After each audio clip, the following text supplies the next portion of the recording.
You're listening to the REI Marketing Nerds podcast, the leading resource for real estate investors who want to dominate their market online.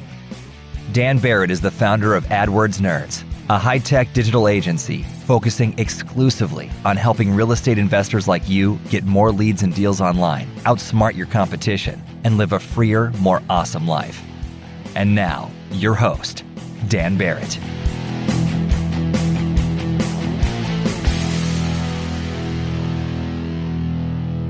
Hello, everybody, and welcome to SEO and IPA. This is the fun, semi-weekly, semi-annual hangout where we talk about inbound marketing, entrepreneurship, and more for cool real estate investors of all shapes, stripes, and colors. And as always, with me is the brains behind the operation, officially the only reason that anybody ever listens to this show, and now head of the SEO division at AdWordsNerds.com. It is Patti Dalessio. Patti, how are you, my wonderful friend? I am fantastic, my wonderful friend. How are you? I am doing so well. And for people who have not heard this thing before, I want to give just a quick bit of background. So Patti and I met a long time ago and became fast friends. And we started doing a weekly kind of SEO Google Hangout back when we thought that Google Plus was going to be the dominant social network of choice. Yep. We did this weekly hangout called SEO and IPA, where we would each taste test a beer and we would talk about SEO news, search engine optimization news. And we've sort of kept it going. It's been sort of dormant for a while because we both have been working on AdWords Nerds and working with real estate investors specifically. And so we sort of stopped doing it. But we thought we would bring it back into the REI Marketing Nerds kind of podcast universe to give everybody a taste of this incredible chemistry that we have. And also because we are doing SEO September. So that all September, basically, this year, we are going to focus in on search engine optimization for real estate investors and really help people up their SEO game. Like our goal for this whole thing is like, we are going to help real estate investors across the world, whether they work with us or not, to raise their game, get in the SEO universe and really make some headway because it is so incredibly valuable. And so that's the whole pitch for what we're doing now. So Patti, welcome. Obviously, we've done this many times, but this is your first time on REI Marketing Nerds. So welcome and super happy to have you. REI Marketing Nerds. Yes. And Patti, in case you guys don't know, she's been working at AdWords Nerds for like 2 years now. I think so. Really? You're grimacing on the video. I know. No, I can't remember. At least a year and a half, I think, right? Yeah. I think we're like 2 years then. Maybe 2 years? I think we're 2 years. Yeah. And so one of the things that's super cool is Patti, alongside Jeremiah, who's also on our SEO team, essentially at this point has done more SEO for real estate investors than pretty much anybody in this industry. She came into this with a deep, deep SEO background. So like real quick, for people who aren't familiar with you, like what was your kind of SEO background before you specifically started working with real estate investors? Yeah. Well, I guess I was a project manager for a large consultancy with doing website builds for big clients like Lego and United Airlines, like big clients. I didn't know you worked with Lego. I did. Oh, I'm jealous. That's amazing. Cool. It was very cool. But, fast forward a bit, I don't know. What do you say? I had kids. Oh, okay. Gotcha. Yes, you had kids. So your life ended and everything was over. Yeah, gotcha. Yeah. It was the blank. No. But I did. I worked for a friend, needed help. He had a small company. He was doing all PPC. He was doing all, AdWords, Bing. Didn't have an SEO arm. And I was like, you know what? I don't think you need to pay for every single click to your website. There's got, so I, self-taught myself this. This was, I think, 8 years ago, that I, got introduced to that, learned analytics while on the job, and then kind of dove into SEO as a response to that. There needs to be a better way to do this than buy every click. So I've been doing it for myself for a long time now. Yeah, like your background was in computer science in college. You went into project management, sort of website building. Then you moved into SEO. And like you said, you were essentially running your own consultancy, which is called Reinvent Interactive. And that's when we met. Yeah. And basically, I was like, can we please work together in some capacity for like 7 straight years? And then finally, we sort of found a way to do it at AdWords Nerds, because when we started building the SEO team at AdWords Nerds, I was like, you were basically the only person that I wanted to have do that. And you've basically been in charge of that whole project. It's been awesome. Yeah. And we're getting really great results. So it's been fun. So today we're going to do a series of these episodes, basically the whole month. And we're really going to try to move the needle for the average real estate investor. If you're listening to this, basically you can think of this month as kind of like, sort of like an SEO, almost like masterclass. And we're going to be posting stuff in our Facebook group. We're going to be posting stuff on our blog. We're going to be doing shows here. So I wanted to kind of kick things off today by just getting into why SEO is so important and why it is so critical. Because I think investors as a whole can be very impatient. They're very results oriented. They want results now. And that's kind of led to a systematic, I don't want to say people are ignoring SEO, but I think that investors undervalue SEO. Do you think that's true? Yeah, absolutely. I think our job really could be, maybe we can accomplish this in September, Dan. We can demystify this whole SEO thing. I think people get very confused about what it is and what they can do to improve how they rank, but I don't know. I think we can do it. I think that should really be the charge. Let's start there. So let's first of all define SEO so that people, we know everybody's kind of on the same playing field here. So a lot of real estate investors are not super technical. So if you're listening to this, that's you. We'll define SEO. And then let's get into like why it is so important, because I really do, people know like AdWords is my baby. Google Ads is where I made my bones. Is that a saying? I don't know. Anyway, something that's where I got started. So I love Google Ads, but I think SEO is probably the most critical marketing channel for investors over the next 5 to 10 years. I really think that. So let's define it first. Like, how would you define SEO? SEO acronym stands for search engine optimization. If you had to describe that to a real estate investor, is not super technical. How do you describe what that is? Yeah, I would say it is the actions and tactics and work that you do to improve the ranking of your website in search. So when you say like in search, what do you mean? For someone who's like, well, what does that mean exactly? In Google, when you Google your services, your brand, your offerings, you want to show up. You want your website to rank there above your competitors. And there are things that you can do to your website, on and off your website, to improve how you're showing, if you're showing. And and now there's a lot of places that you can show. Thinking local search and, in the search results itself. But it's those actions and tactics that you do to improve that. So like when someone types in your business name, you want to show up first, obviously. But if someone also types in sell my house fast, or someone types in, home buyers in my area, something like that, you want your website to show up there, so that I just naturally click on you and find out your phone number and your contact information, rather than, evil Camp Tiger Claw investors across the lake who are your competitors or whatever. That's right. And if you're not on that page one, if you're not in the mix, just know that there is something that you can do about it. You can move from page 3 to page 1. Yeah. Right. And that's what we're talking about. What is that thing you can do?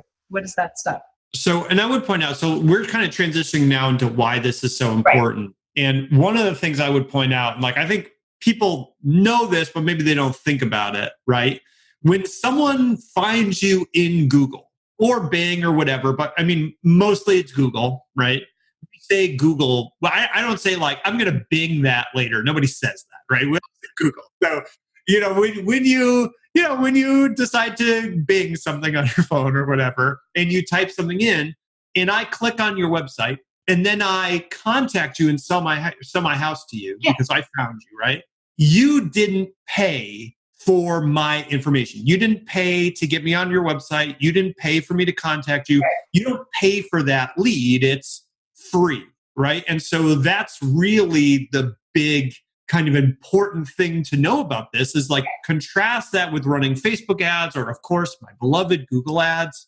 You are not paying for every lead. Right.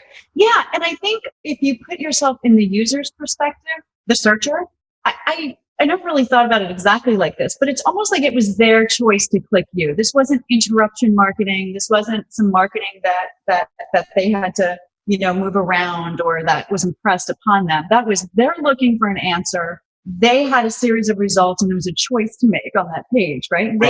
They chose you. I think that there's something, there's some credibility in that where, they didn't like your catchy ad or you had a dog on the poster. So that's what conned them into clicking. It's like you were the answer to their question, right? Yeah. Can I tell you a really funny story about this? This is really funny because this is literally exactly what you're just talking about. This happened to me. I went to a doctor recently. I wanted a doctor to like look at my blood test because I have heart disease in my family and I'm very proactive about my health. So like I take all these blood tests and then I'm like, okay, I'm going to go to this person who's like a men's health, heart health, endocrine like expert, right? So I was like someone in that space and I'm literally they're like a concierge doctor. So I'm going to like pay them just to like look at my blood test and like sit down with me and tell me what's up, right? Yeah. It's like, I didn't even realize you could do this, but you could do this. So I was like, cool.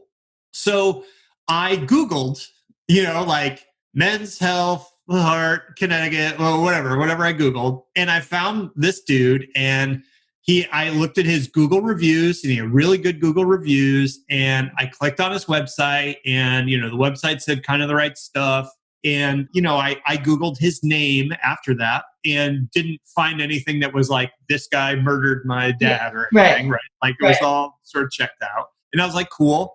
And so I went, he was the one that I chose based off all this research that I did. And I went to the office and sat down with him. And obviously very smart dude, but like talks like, so people say I talk fast, all right?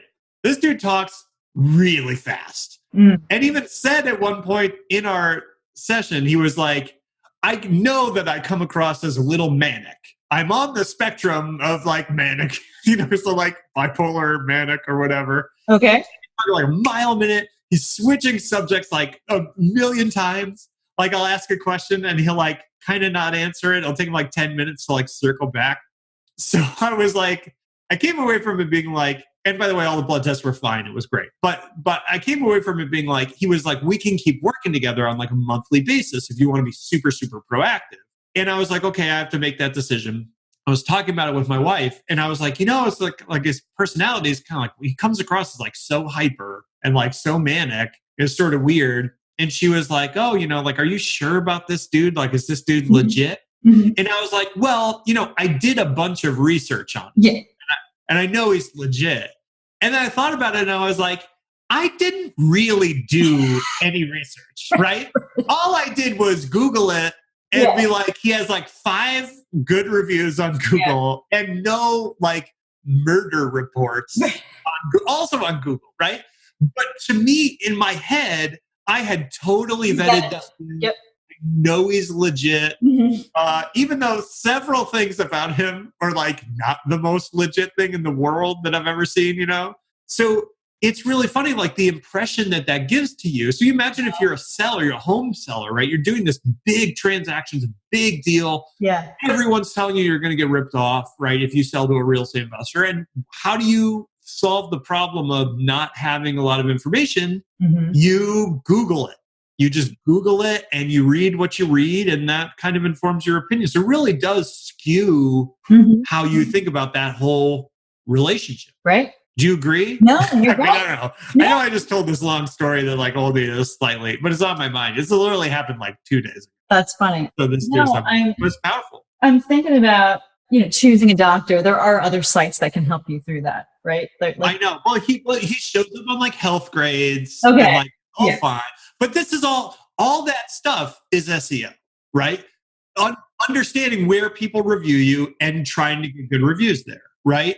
Making sure that websites that say bad things about you don't show up. Making sure that your website and things that say good things about you do show up. All this falls under this umbrella of SEO. That's right. And also within context of your location, right? So is it near me? Is it, insert state name, insert city name, insert metro, you need to be there, you need to show up, and you need to be within context of where your potential clients and customers are looking for you. So yeah, absolutely. So transitioning officially into why this is important, right? So we talked about, one, it really sets the tone for the whole relationship. People do a lot of research online that in kind of informs how they feel about you. I mean, the other thing is just on the pay-per-click side, on the advertising side of the internet, there are a lot of structural changes that are happening right now that are raising prices. And in fact, I've talked about this before.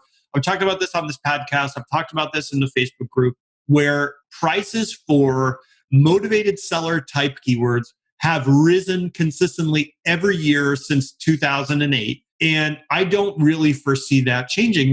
Google does things like Google has consistently changed their search results in a way that drive up the cost of ads for advertisers. Because again, that's how ads, Google makes money. It's the same thing on Facebook, where Facebook has a real problem with not being able to show enough ads. Yes. They know that if they show ads all the time, you won't come on Facebook. And they kind of do all this experimentation to find that out.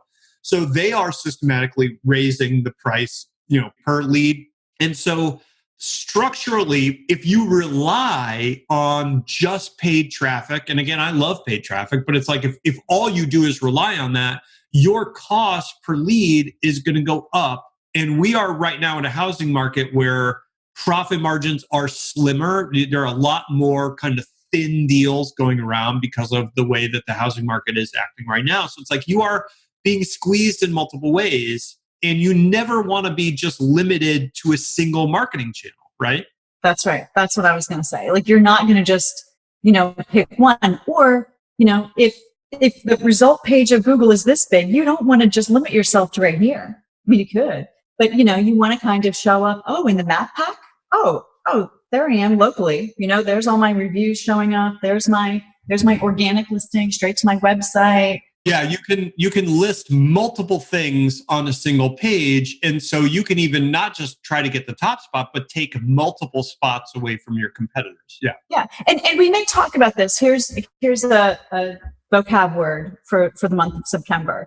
It's an acronym. It's SERP, S-E-R-P. So that's your search engine result page. So when we talk about how are you ranking in your SERP, it kind of encompasses the whole. Hearing that word spoken aloud makes it impossible to take anyone seriously. It's sir, you have to make sure that your SERP is correct. And you show up in the SERP. Oh, slurp. I can't take that seriously. You're not going to use it. Well, I mean, we could just say I'll use it. Result page. But I will chuckle every time. So the result page is what happens after you put your keywords in, you hit go, and then you've got your search engine result page, right? And then you put your rankings, and you have all your other placements. So yeah, don't limit yourself. Have SEO. It's important, and everyone knows it's important. Everyone's Googling themselves and their competitors and all their stuff all the time. I think everyone knows it's important, but I also think that investors in general don't realize the effect that investing in that channel can have on their business. Right. One of the things that we were talking about before this call, when we were sitting down and thinking what are the advantages of SEO over any other kind of marketing channel that an investor will use, one of the things is the motivation level and intent level of the leads. Are you an investor who wants to dominate your local market? Do you want more leads and deals online? Then download your copy of the Motivated Seller Blueprint, absolutely free, at www.adwordsnerds.com/gift. What are you waiting for? Go to www.adwordsnerds.com/gift right now to get your copy of the Motivated Seller Blueprint. So can you talk about why are organic leads or SEO leads so prized by real estate investors? Yeah, we sort of touched on it a little while, just a minute ago, where we were talking about meeting that searcher intent, right? So if I'm the motivated seller, I'm looking for someone to help me solve, what I've got going on, being there when that searcher is looking for you, no matter what the keyword is. I think that we know what we have a good handle, I think, over anybody else as to what the keywords are that this searcher is looking for. But anyway, Right. Being there, doing their research, having that choice between you, your competitors, some national brands. That's another thing we can touch on too, is who really we're competing with in this landscape. But having someone go, go to your website, maybe even leave, Dan, maybe come back to it like the next day, over the weekend, whatever, search again. There you are again, that brand impression, having you show up, right? Seeing that name. Oh, did I see that on a billboard? Did I see that on a sign, in the neighborhood? Maybe something with social, maybe something with paid, like having that kind of holistic view of your name keeping, that kind of keeps coming up. That brand impression is really important. But being there when someone's looking for you, clicking that, looking at your website within context of others that are. Well, I think you're catching someone in the moment. Exactly. Right? Like if you send someone a piece of mail. Okay. Whether or not they are interested in selling their house, you have no idea. You have no control over when they see that or the context in which they see that. But if someone comes on Google and they type in "sell my house," you are catching them in the moment. That is literally the moment their highest motivation level, right? Because they took the action to seek out a solution to that problem. And so if you can get someone in that moment, they're ready to go. This is not a situation most of the time where someone's going to need months and months and months of follow-up. I mean, sometimes that's the case. But in that moment where they are searching, like if I go online and I'm like, pizza near me, I want pizza. Like I'm not doing research for 6 months from now. Like this is why I'm searching this, right? That's right. That's meeting that intent, right? That's meeting exactly. So that's what we talk about when we talk about searcher intent. It's like, what's the intent of someone to type this into Google? It's to solve a problem. So if you can get someone in that moment, they're more likely to turn into a deal than a lead that you got, for example, in response to a postcard where they're like, I see this postcard. Maybe I'm curious about it. Maybe I'm not. Yeah. You just get a much higher motivation. Did you see that as being Absolutely. the case? Well, and I think that combines with, a lot of times we'll talk about funnels and nurturing leads, like in other marketing, right? Kind of like where they, what the meeting the searcher intent at the different levels. I think this audience and what's important for these real estate investors isn't getting them kind of like up here in the funnel. They're down here. Those are highly motivated, highly actionable, not only the language, the keywords that they're putting in tell us that they're really looking to solve this solution, looking to partner with somebody now. It's not, you're right, it's not a long pipeline, for sure. So I think another reason that investors, if you're not doing SEO or if you've kind of been doing SEO in kind of a haphazard or lackadaisical way, I think another reason you really need to think about this channel and you need to think about investing in the channel. Again, it's like, it doesn't have to be with us, but this could be just on your own time. This could be, doing anything, right? Is the fact that your competitors are doing this, right? Like your competitors, I will guarantee you, if you go into any market, if you look at the most sophisticated, the most successful investors in your market, they are investing in this channel. And that is a serious competitive advantage. And I'll point this out. Like, I think a lot of people don't think about this. Even if paid traffic, so ads or direct mail, is your primary marketing method. So even if you're like, look, I don't even do SEO. I don't care who's there. I do all Google ads or I do all whatever. What ends up happening is that your competitors that invest in organic traffic get those low cost to free leads. And what that does is allow them to undercut their advertising costs. If you are, let's say, getting 100 leads a month and you are paying X amount of dollars for that, and your competitors are getting 100 leads a month from ads, but they're also getting 50 to 100 leads from organic for free, that essentially cuts their lead cost in half. And they can reinvest that money to outbid and outcompete you. So this organic source of traffic, even if it doesn't end up being your biggest source of traffic, even if it's not your primary source of leads, it allows you to severely upset kind of the competitive balance. And a lot of people who do ads kind of come to me and they say like, look, my competitor is paying like so much for these leads. Like, how is it possible that he's paying so much for these leads? And I'm like, well, they're probably getting organic leads too and using that to cut their costs, right? It's a huge competitive advantage to have this space, own this space when your competitors, aren't doing so. Right. And I would highly argue that organic, your placement in it, how you're found, how you show, what that SERP looks like when someone searches for you, your name, whether or not you're at the top when people are searching in your area, is assisting both in that paid and non-paid, right? So say I search, I click on a paid ad, I go to it, and then I'm researching that company, just like you did with that doctor, right? You started with a service, then you found the doctor, now you're searching the doctor, right? So what if nothing showed up? What if you had to go to page 2 or 3 to find something about this guy? So you really want to show, and it's a little hard to track that as much as I'm talking about the assisting, right? It's kind of hard to kind of track where someone goes once they leave your site and kind of where. I think we see this in our own business. And I think a lot of investors who find this, so like a lot of people who listen to this podcast, for example, like I would bet money that the vast majority of the people who listen to this podcast have seen something else from me online, whether that's an ad or a Facebook post or whatever. And a lot of the people that come into AdWords Nerds to work with us will say stuff like, well, I saw you online for like 2 years and it's just finally time for me to go, right? And we very consciously, the reason that we do this podcast and we have the Facebook group and we send out emails every day and I run ads on Facebook and on Google and blah, blah, blah, blah, blah. The reason that I do all that stuff and the reason that we put out so much free stuff, right? So a lot of this is not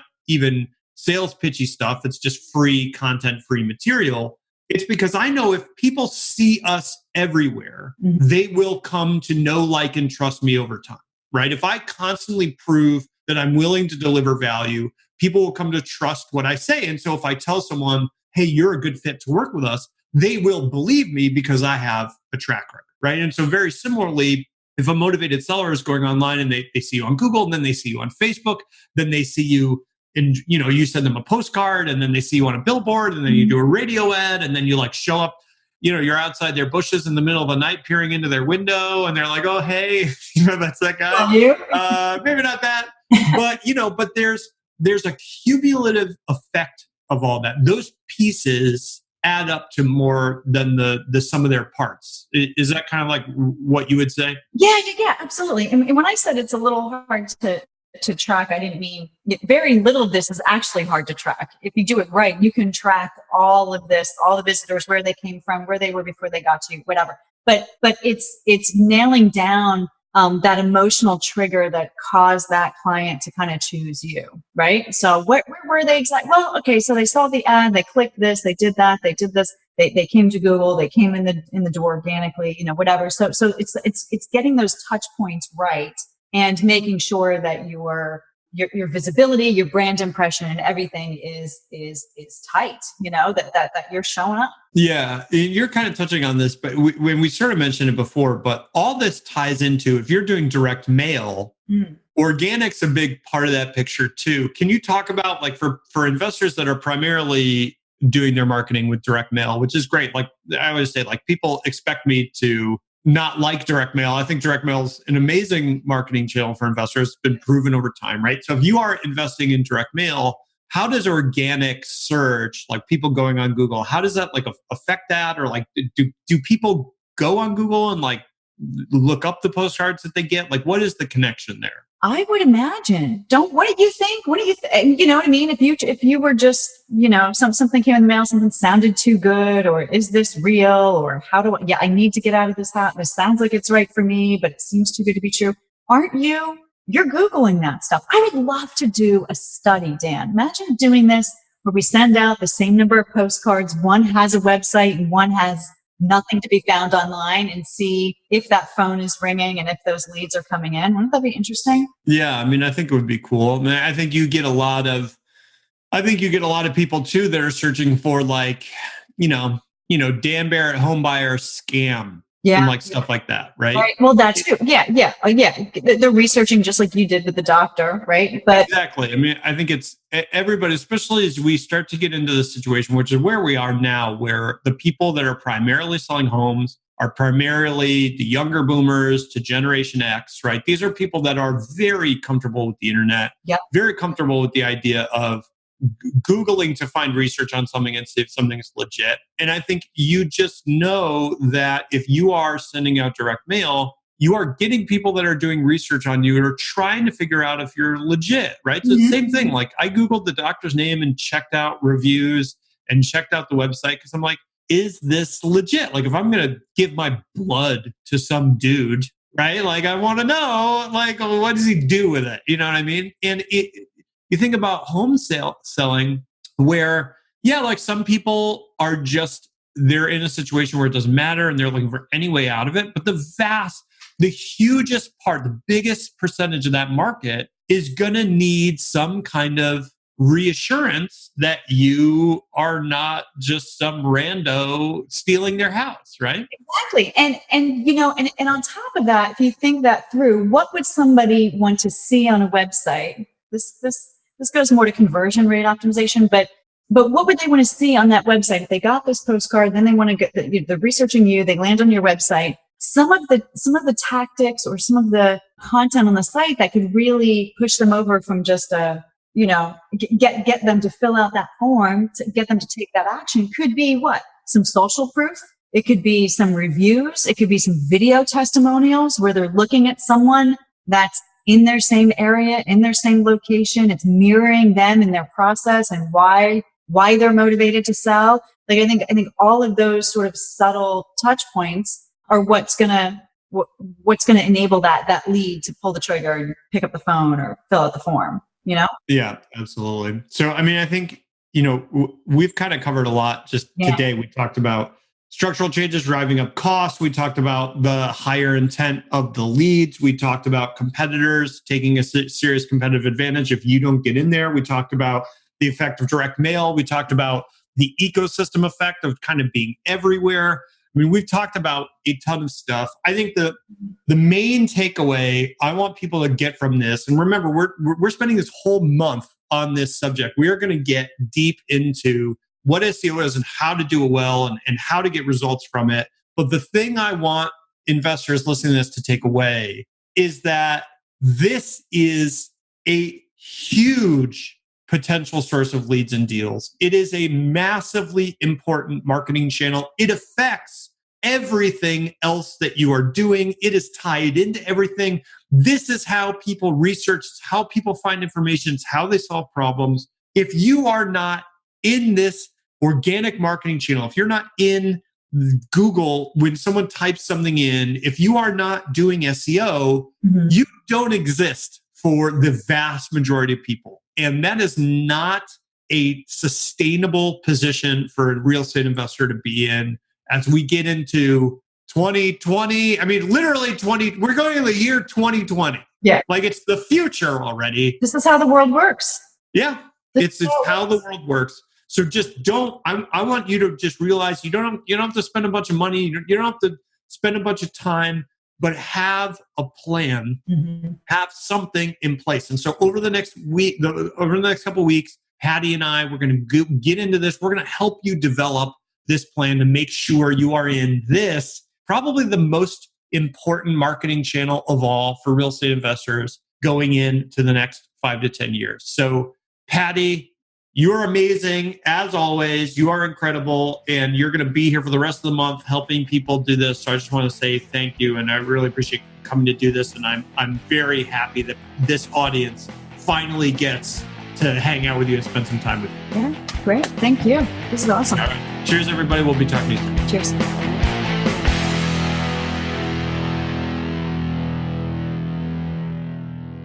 This is thepodcastfactory.com. on.